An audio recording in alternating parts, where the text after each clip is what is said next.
ஒரே சண்டை காங்கிரஸ் கட்சிக்குள்ள, காமராஜர் அவர்களை எங்க வந்து அடக்கம் செய்யணும்ட்டு.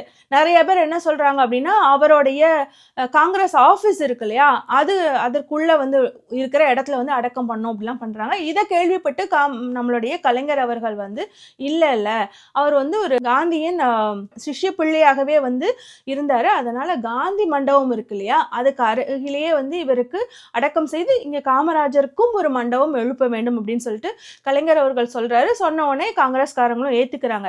அதற்கப்புறம் வந்து வாழ்ந்த எத்தனை காங்கிரஸ்காரங்க இன்னும் கூட நிறைய பேர் உயிரோடு இருக்காங்க. யாராவது இன்ன வரைக்கும் அதுக்கு எதிர்ப்பு தெரிவிச்சிருக்காங்களா? இல்ல வந்துட்டு எங்களை ஏன் நீங்க வந்து எங்களுக்கு காமராசருக்கு ஏன் நீங்க மெரினால இடம் கொடுக்கல அப்படின்னு கேட்டிருக்காங்களா? இல்ல.